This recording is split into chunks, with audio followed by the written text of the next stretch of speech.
Itim ang kanyang budhi. Pagbantaan mo ba naman yung ating Pangulo? At ini-imagine mo na pugutan ng ulo, ipahuka yung dating Pangulong Ferdinand Hidralin Marcos at itapon sa West Philippine Sea. Kung hindi ba yan gawain ng kampo ng kadiliman? Di ba mga masasamang gawain ng ganon? Mag-isip ka ng masama sa kapwa mo. Tama? Tapos yung kapatid ni President Bongbong Marcos na si Jaime Marcos na turingang matandang kapatid, imbes i-defensa yung kanyang kapatid sa pang-atake ng mga Duterte at mga supporters, kumampi siya sa kalaban. Ito naman po yung bago naming product na binibenta online. iGlow Serum, whitening po siya. Tingnan ninyo yung epekto sa aking anak na architect before and now. Yung mga inquiries po ninyo, dumiretso na lang kayo sa kanyang Facebook account, Riz Maravillas.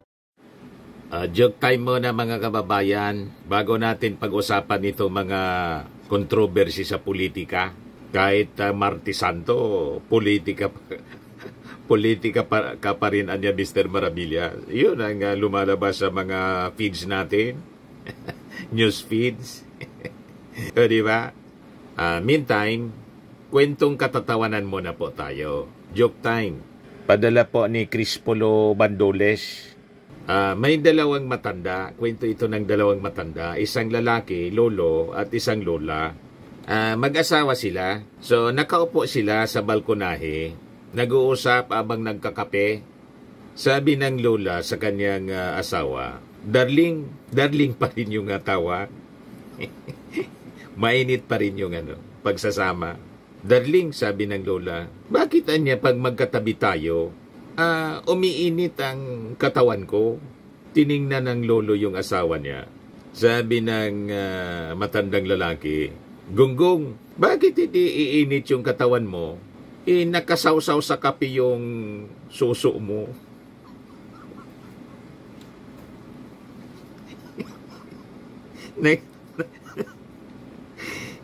Nakalaylay na pala mga kababayan. Matanda na kasi, 80 years old. Nagkakape. Nakasawsaw sa baso. Sa tasa yung didi ng lula. Kaya pala umiinit yung katawa.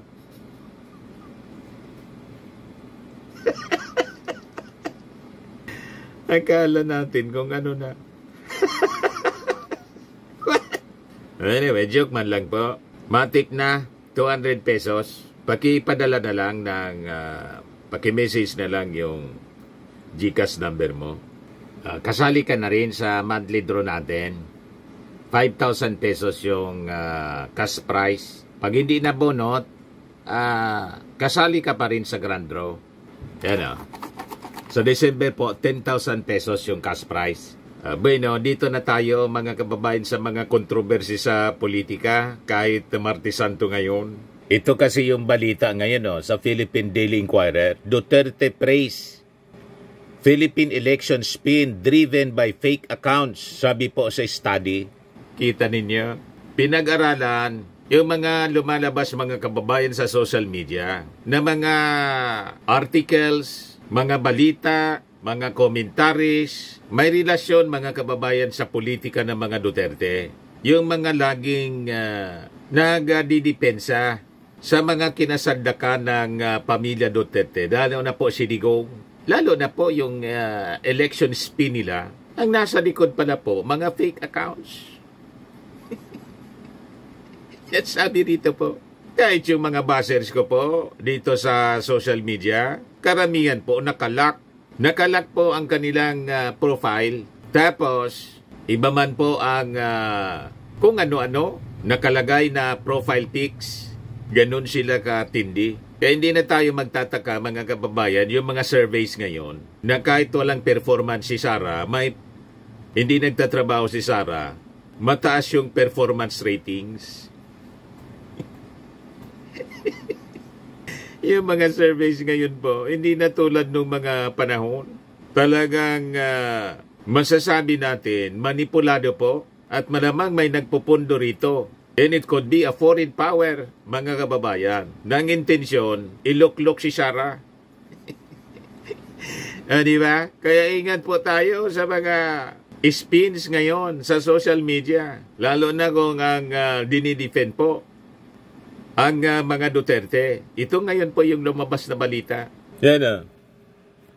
Sabi dyan mga kababayan, a sophisticated network of fake social media accounts sprang to the impassioned defense of former Philippine President Rodrigo Duterte after he was sent to the International Criminal Court to face charges over his bloody war on drugs or drug war. Organized sila mga kababayan. May organisado po silang propaganda machinery, matindi. Kahit nga po to yung bagong advertisement ni Amy Marcos na in-endorse ni Sara Duterte, nag 6.2 million. Makaduda. Diba? Viral siya po. Pero sa tingin natin mga kababayan, halimbawa pa-organic, nag-viral. Hindi nangangulugan, nanood sa bagong political ads. Yung itim. Ayan ba? 6.2 million po yung nanood. 6.2 million agad. Viral. Kapon pa lang siya mga kababayan, pinablis ni Amy Marcos sa kanyang page. Pero gano'n na, napakarami yung nanood. Hindi nangangahulugan, nabubuto yung nanood. Halimbawa ako, nakapanood tayo at ginawa nating content. Hindi man po ako bubuto kay Amy kasi sinumpa na niya yung kanyang kapatid. O diba? Yung kapatid niya na ating Pangulo, pinagkanulo na niya. Mas kinampihan niya si Digong at si Sara Duterte na nagbanta sa buhay ng kanyang kapatid, ng kanyang hipag na si Lisa Marcos at saka ng kanyang pinsan na si Martin Romualdez. Yung tatay niya gusto pang ipahukay. Ibubuto mo yung ganyang uri ng tao na mismong pinili. Mas pang pinili mga kababayan yung kanyang kaibigan na patong-patong ang kinakarap na problema at alam natin totoo yung kanyang mga kinasasangkutan na problema. Hindi nga niya ipaliwanag yung confidential funds. Pero doon pa kumampi mga kababayan si Amy Marcos. At ngayon, yung bago niyang political ads viral. So hindi nangangahulugan po na viral, nanood sa political ads, iboboto siya. Malamang out of curiosity lang po. At tulad natin, nakipanood lang, pero hindi nangangahulugan, iboboto natin. Alangan man iboto natin si Amy Marcos. Yung mga Marcos supporters po, iniwan na si Amy Marcos. But, balikan muna natin itong sinasabing organized network na nasa likod ng pagpapakalat ng mga balita para idepensa si Digong. Ayan mga fake accounts daw. A sophisticated network of fake social media accounts. Nagbitawan po. Ayan sabi dyan, pinag-aralan po, around a third of accounts discussing the arrest on the platform X, mostly praising Duterte and lambasting the court, were fake, according to research shared with Reuters by a tech firm that termed it a deliberate organized campaign. Huwag kayong naniniwala po dito sa mga nagpapakalat ng mga narrative defending Duterte. Kasi most of these mga fake accounts at malamang galing man lang po sa kanila. Gusto nilang palabasin na majority sa ating mga kababayan, nandyan yung sympathy sa mga Duterte. So sabi po dito, the accounts acted with a sophistication that made them hard to distinguish from real people, it said. Ito, yung na-discuss na to sa TRICOM, Chinese named X accounts spread fake news to defend Duterte's group. Duterte sabi po ng isang grupo. Yung lumabas po yan sa investigation ng TRICOM. Kaya talagang kailangang labanan po natin ang pagpapakalat ng fake news. Gusto nila lasunin ang isipan ng ating mga mamamayang Pilipino with the agenda na maagaw po ang posisyon sa ating Pangulo at sa kasiraan mga kababayan pati yung ICC at dinidikit nila sa ating Pangulong Bongbong Marcos mga kababayan yung pagka-aresto nasabi nga natin, wala man kinalaman po sa kaso ni dating Pangulong Digong, yung ating Pangulong Bongbong. Kasi ang nag-file ng kaso, mga private complainants, 2017 pa po. Nagkataon lang po na yung warrant of arrest lumabas ngayong panahon ng ating Pangulong Bongbong. So biniblame ngayon yung ating Pangulo. Ganon ang sistema nila at paulit-ulit nila na sinasabi ang ganon para siraan po yung ating Pangulo. So sabi rito, its findings echo warnings from lawmakers and researchers in the Philippines and indicate increasingly sophisticated and seamless manipulation in a country dubbed patient zero for global disinformation. In another upcoming study also seen by Reuters, up to 45% of the discussions about the elections, a showdown between President Ferdinand Marcos Jr. and the Duterte camp have been driven by inauthentic accounts, including sock puppets, avatars, and bots.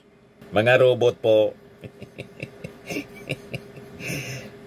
Ganon katindi po, mga kababayan. Makikita ninyo yung mga propaganda nila, yung mga attack sa ating Pangulo. Karamihan AI generated po.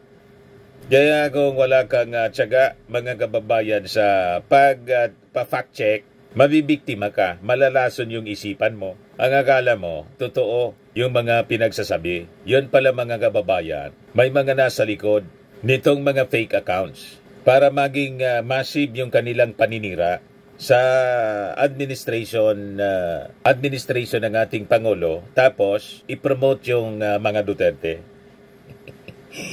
Booking kayo ngayon. So sabi rito, what we found in the Philippines is not just disinformation spike, it's digital warfare, sabi po ni Siabra's Chief Executive Dan Brami. Ito ang mga fake networks did not just show up, they shape the conversation, sabi po ni Brami. Adding, the election-related accounts could garner around 54 million views. And if it's happening this visibly in the Philippines, it's naive to think it's not happening elsewhere too. So sabi dito sa balita, the firm said it did not trace the origins of the fake accounts, though it was likely a single source. Dagdagan pa mga kababayan ng mga actual DDS vloggers na may mukha nga sila pero fake news peddlers din. Tapos ang backup nila mga kababayan, mga robot. Mga fake accounts. Ganon, mga kababayan, ngayon ang laban. It is a digital warfare, sabi po ng study. So, digital black ops ang tawag. The level of coordinated disinformation, sabi rito, seen in the Philippines was far above the typical 7% to 10% range of online conversations globally about highly sensitive or polarizing issues, according to Siabra, which has monitored similar campaigns worldwide. It found that 16% of X accounts involved in discussions about a December election in Romania that were cancelled over accusations of Russian meddling had been fake. The use of fake accounts and paid influencers for political operations is widespread in the Philippines, with multiple political parties turning to click armies credited with helping sweep Duterte into the presidency in 2016. So, ginawa nila ito noong 2016 at ngayon tuloy-tuloy na kanilang ginagawa mga kababayan with intention na iupo si Sara Duterte at siraan pati yung impeachment.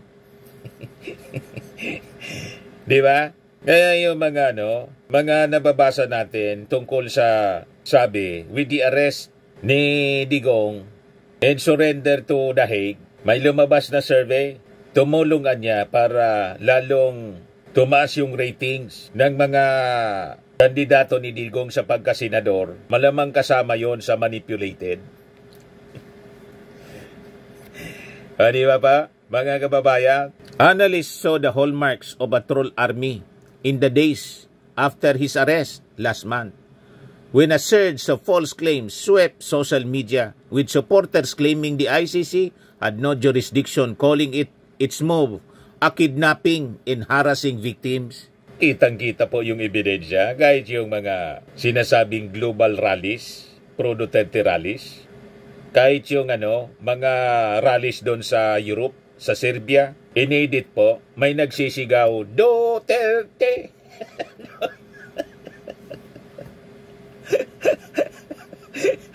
Pati yung prayer march ng Sinulog Festival, Duterte! Pero hindi man po umobra kasi na fact check. Magagaling din yung mga sumusuporta sa ating gobyerno. Pinag check nila. Ayon. Kaya hindi po umobra yung panggatong sa publiko na mag-aalsa na po. Global people power na yung pinalalabas nila.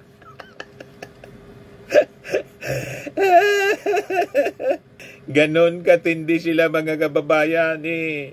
Pag fake news pa naman, yung mga tao po, madali po silang madala sa mga fake news, naniniwala kaagad at tumutulong pa sila sa pagpakalat. Ganon katindi. O ngayon, booking kayo with this study na ginawa po ng mga experts. So sabi po dito sa balita ng Inquirer, Shabra, which says its machine learning can identify fake accounts through behavioral signals, analyzed 1,890 profiles that generated more than 5,500 posts in comments on X about Duterte's arrest. About a third were flagged as fake, responsible for more than 1,300 posts, generating more than 7,000 engagements, including likes, comments, and shares, potentially reaching more than 11.8 million views, the company said. Shabra said the accounts posted simultaneously with coordinated activity spikes, identical content, and promotion of the same hashtags and narratives.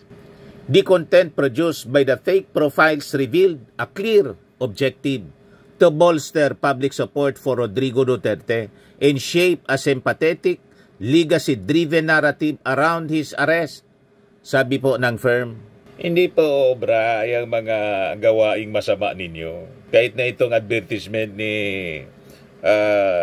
Amy Marcos, yung sinasabi niya doon, yung narrative niya doon, false. False narrative mga kababayan. Mamaya, i-replay ko sa inyo mga kababayan at basagin natin. Yung sabi rito, the wave of pro-Duterte disinformation is boosting support for the narrative that he was kidnapped by the ICC at the behest of the Marcos government, said Victor Andres Dindo Manhit, a Manila-based political analyst and founder of the research and advisory firm Strat-Based Group. Ginawang kidnapper yung ating Pangulo. Yung pag-arrest po, pag-serve ng warrant of arrest, pinalalabas nila, kidnapping. Yun din yung sinasabi ni Amy Marcos doon sa Senate hearing niya. Ang term niyang ginamit po, pagtangay. Pagtangay daw. Pag sinabi mong tangay, kidnapping po. So, yun ang narrative nila. Kinidnap si Digong, imbes na inarrest. Saan ka pulutin yan? Yung Interpol na, kidnapper na. Yung ating gobyerno, mga kababayan, na obligated ng Interpol because member tayo ng Interpol, kasama sa pangingidnap. Kaya hindi po pinapansin yung ganyang narrative ng ICC kasi lumalabas mismo na yung ICC, kidnapper. Kita ninyo mga ugali ng mga taong yan. In broad daylight mga kababayan, with full coverage ng mainstream media at ng social media bloggers nila at pati ng ating mga kasama na vlogger sa Maynila nakatutok doon sa pag-arrest kay Digong na ang tawag nila kidnapping. Saan ka nakakita? Full coverage yung kidnapping? May ganon? Yung sabi po ni Manhit, no society is ready to see through the disinformation. But we need, as a nation, to fight it. Sciabra's study found the proliferation of fake profiles discussing polls, yung election po, and expressing views across the political spectrum. Of the 2,154 profiles examined by the firm between January 1 and March 10, 37% were fake.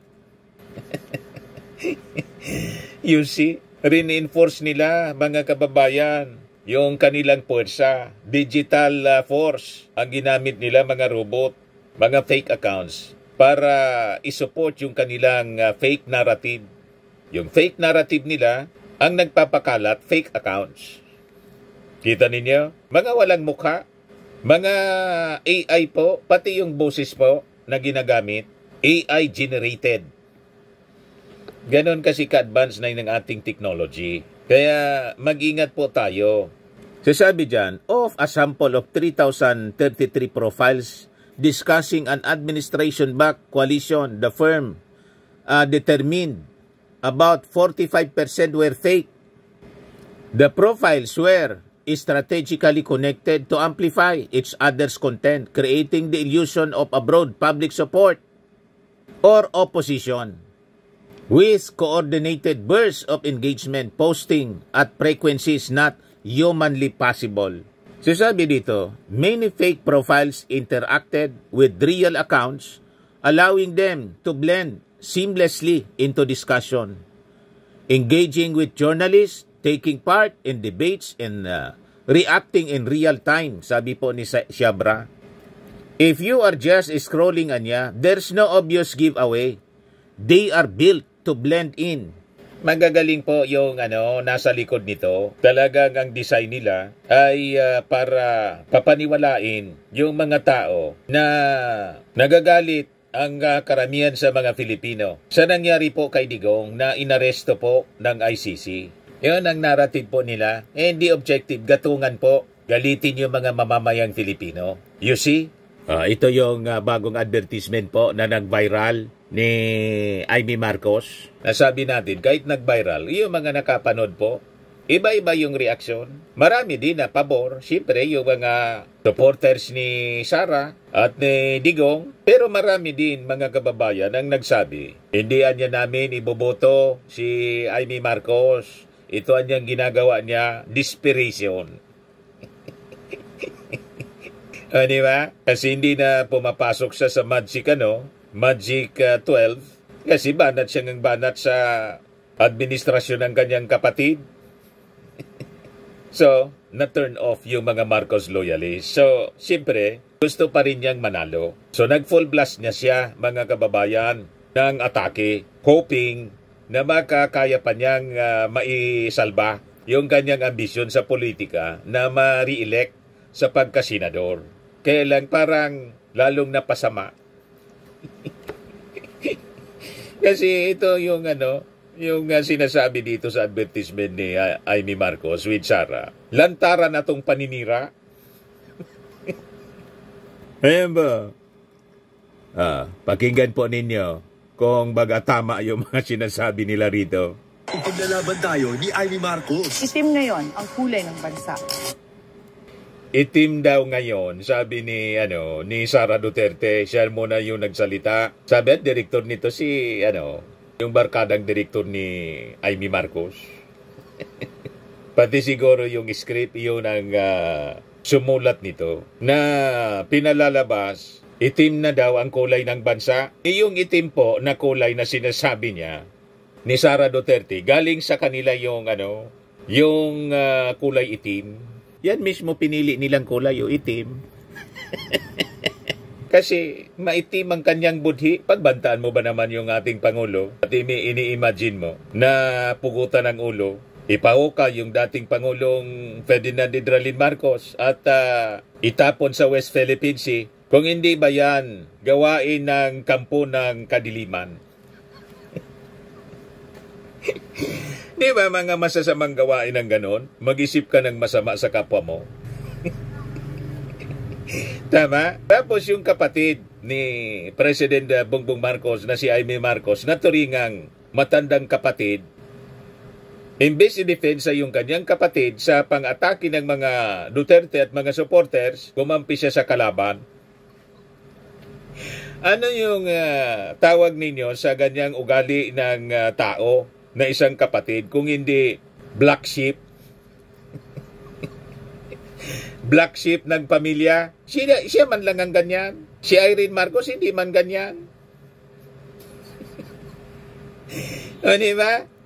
Siya, nag-iisa na humiwalay, mga kababayan, sa administrasyon. Sa hindi pa maipaliwanag na na dahilan. Basta yung unang sinabi niya, napapalibutan daw ng mga demonyo. Yung ating Pangulo. Pero, pag pinagmasdan mo, makikita ninyo kung sino talagang demonyo. Diba? Inspirado ng demonyo. Ang klarado na inspirado ng demonyo, yung mga taong nanggugulo sa bansa. O ngayon, sino ba yung nanggugulo sa bansa? Yung ating Pangulong Bongbong Marcos, trabaho lang ng trabaho, ginugulo nila. Tama po, mga kababayan? Ano pa yung sinasabi dito? Itim daw ngayon ang kulay ng bansa. Gutom at krimen nagluluksa. Gutom at krimen daw nagluluksa. Itumulong sila po sa mga taong nagugutom na magkaroon ng pagkain. Ang problema, itong si Sara Duterte, hindi man po nagtatrabaho. Nanggugulo sila. Di ba? Si Amy Marcos hindi man tumulong sa distribution ng ayuda, kundi may mga noon, nung magkasundo pa, sumasama siya sa distribution ng mga ayuda. Ngayon, nang dinagdagan ni Martin Romualdez yung mga ayuda at promentira na si Martin Romualdez mismo, ang feeling natin, nagselo siguro. Kinontra na niya yung mga ayuda po. So, paano hindi magutom yung mga tao na yung ayuda po, galit kayo sa ayuda. Imbes na pabiluhin yung ayuda, galit kayo.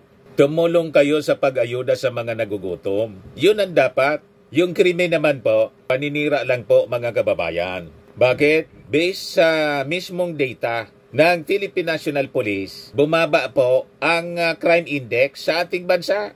Yung sa droga, yung minimi nila, tuloy-tuloy ang paglaban sa droga. Pero walang namamatay, bloodless po. Kaya walang krimen na masasabi natin na ang involved mismo, mga authorities, hindi tulad nung panahon ng previous administration, more than 30,000 yung na-EG case. Kaya nga po may kaso sa ICC Sidigong. Kaya baliktad ditong pinagsasabi dito ni Sara Duterte at sa ni Amy Marcos sa kanilang political acts. Paninira po sa ating administrasyon. Produkto ng maitim na budhi. Kaya bagay sa kanila yung itim na na damit. Kasi simbolo ng maitim nilang budhi. Maitim na puso. Walang maputing puso. Ang aya niyang yung kanyang sariling kapatid. Siraan ang kanyang kaibigan pero wala siyang sinasabing anuman. Kampi pa siya. Tama ba ang ating mga analysis? Yan ang ebidensya mismo. Itong advertisement ni Amy Marcos. Ang sikmura, gutom pa sa hustisya. Hinigipit ang hindi. Gutom daw sa sikmura, gutom pa sa hustisya. Ang gutom po sa hustisya, yung mga victims ng EJK. Kung ang mini-mini Amy Marcos, hustisya para kay Digong, binibigyan siya ng hustisya. Due process. Kaya nga hanggang ngayon po, buhay pa siya. Hindi siya tinukhang. Tulad ng nangyari nung previous administration, yung mga inosente, lalo mga bata, natukhang mga kababayan, kasama sa natukhang, ngayon sila po ang sumisigaw ng hustisya. Pero baliktad yung pananaw ni Amy. Gutom daw sa hustisya. Referring to justice for Duterte. Digong. Doon makukuha mismo ni Digong sa ICC yung hostisya. Kung mapatunayan niya na wala siyang kasalanan sa kanyang war on drugs, di makakabalik siya rito. Finally, malilinis yung kanyang pangalan. Yan ang totoong hostisya. Pero yung sinasabing hostisya ni Amy Marcos, na dahil inayaan ng ating administrasyon, yun ang minimin niya siguro na iarap sa ICC si Digong. Malabo po yon na hostisya, injustice. Matatawag nating injustice yon. Ang may injustice po, yung mga victims ng EG case. Yan ang malinaw po. Ituloy natin yung mga pinagsasabi niya dito sa political ads po. Alyansa. Marami ang nagsasalita. Pero sino lang ba ang may ginawa? Sino ang may ginagawa? Itim.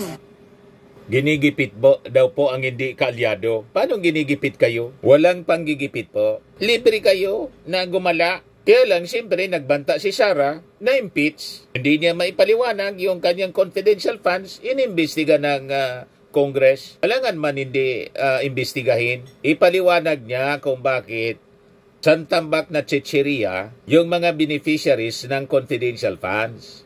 Yan ang dapat niyang gawin, hindi yung iwas sa posisya. Pagkatapos, sasabihin niya, ginigipit. Ang gustong mangyari ni Amy Marcos, ni Sara Duterte, wala lang accountability. Pabayaan lang yung mga pagmamalabis. Pagbabanta, palampasin lang kasi barkada niya. May ganon. Yun ang napakasama po na ugali. Kumampi pa siya sa nagbanta sa kanyang kapatid. Wala siyang komento doon. At ngayon, kasama niya sa political ads. Malamang baliktad yung epekto nito kay Senator Amy Marcos. Imbis makatulong, lalo siyang matalo. O, diba? Kasi lumabas na tuloy mga kababayan yung totoo niyang pagkatao. Sumama dito. Ang kulay ng pakikiramay. Itim ang kulay ng pakikiisa. Itim. Laban ng tama. Itama ang mali. Iboto. Ano yung sinasabi ninyong ilaban ang tama? Itama ang mali? Itama ninyo ang mali ninyong ginagawa. Yan. Itama ni Sara ang kanyang mga maling ginawa sa gobyerno, sa pondo ng gobyerno. Itama niya ang kanyang masamang pag-uugali.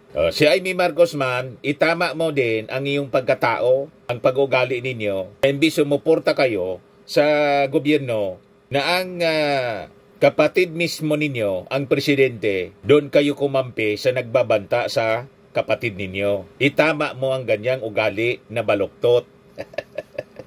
Ang ginawa po ninyo, yung mali, tama sa inyo, at yung tama, mali sa inyo. Napakalinaw na ang mga Duterte ang may gawang kamalian. Palaaway.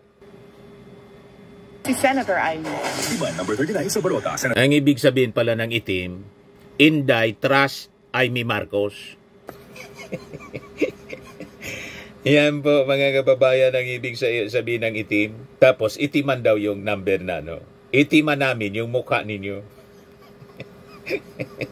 Para hindi na ma-recognize, hindi na maalala pa ng ating mga mamamayang Filipino na kayo ay isang Marcos na imbes sumuporta sa kapatid na Marcos na presidente, sumuporta sa isang Duterte. Imaginein mo na lang itong sinusupport niya, ni Amy Marcos. Yan, I did not make an assassination threat to the president. Sila lang nagsasabi niyan. Sila lang nagsasabi may assassination. Sila nagsasabi may assassin, may gunman. Next po, GDB. Not say that. Sorry. Huwag kang mag-alala, ma'am, sa security ko. Kasi may kinausap na ako na tao. Sinabi ko sa kanya, kapag pinatay ako, patayin mo si BBM, si Lisa Araneta, at si Martin Romales. No joke. No joke. Nagbilin na ako, ma'am. Pag namatay ako, sabi ko, huwag ka tumigil hanggang hindi mo mapatay sila. And then he said yes. I did not make an assassination threat to the president. Sila lang nagsasabi niyan. Sila lang nagsasabi may assassination. Sila nagsasabi may assassin, may gunman. Next po, GDB. Not say. Sino ay may maitim na puso? Sino ang tama, sino ang mali? Di ba malinaw? Recorded. Tapos kumampi si Amy Marcos doon sa nagbabanta sa kanyang kapatid.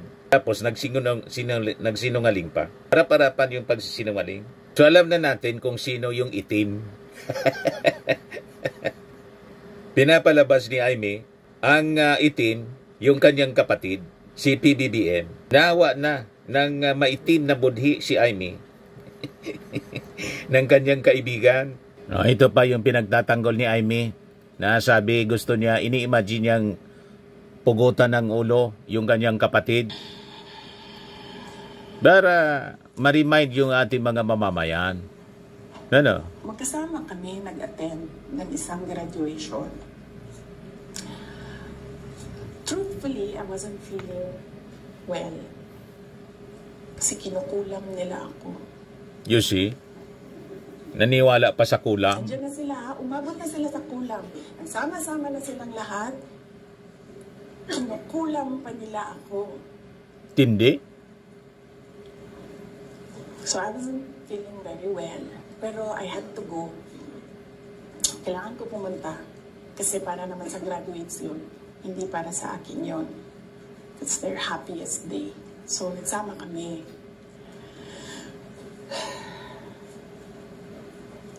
Nagsama kami.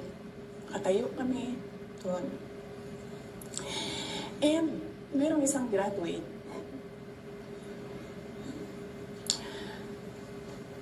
Na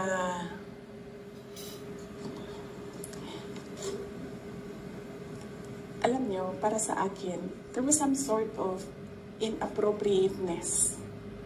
So, meron isang graduate.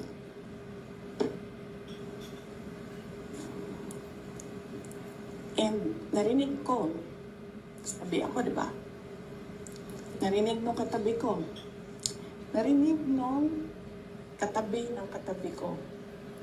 But apparently, this guy, hindi niya alam kung ano isasagot niya. So, ang ginawa niya, pinaulit niya sa bata.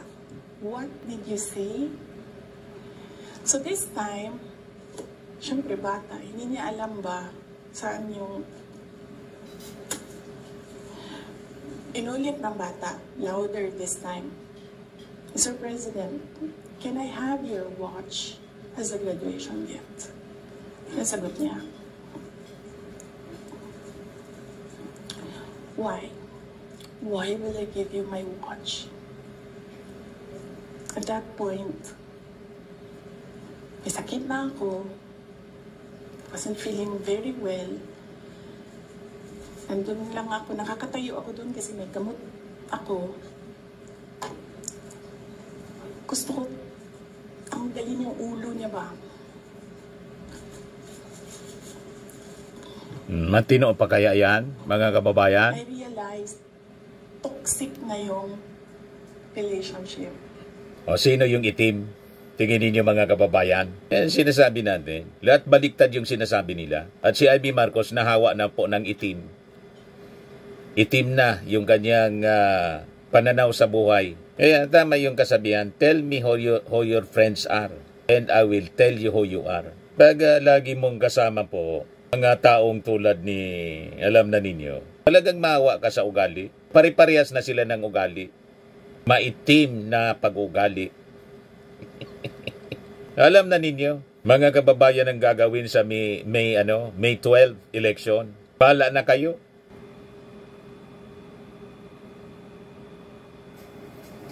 At itong ating programa mga kababayan, atin sa inyo nitong ating mga sponsors. Fairmax Firming and Lifting Cream. Pinapay po sa mga pulses in affected area. Mainam po ito sa mga pains at paninigas ng mga kaso-kasuan. Ito sa mukha naman yung application, anti-aging, Automax po siya. Ito ay Glow 60 mga kababayan. Whitening po siya. Made in South Korea. Ito naman po, Nengxia Red Mix Fruit Drink. Gawa po siya sa goji berry. May anti-cancer properties po siya. At sa mga naghanap po ng malinis and spacious fitness gym, pumunta lang po kayo sa aming Colossal Fitness Gym. May Grab car rental din po kami. At bills payment po sa aming office. At saka sa mga Mahilig po sa mga imported bags. Manood po kayo sa live selling ni Madam Aileen Rosales sa kanyang Aileen Closet po. Pati mga shoes, ito yung kanya po. Ito yung kanyang page. Kita ninyo, napakagandang mga online selling po siya. Si Madam Aileen Rosales.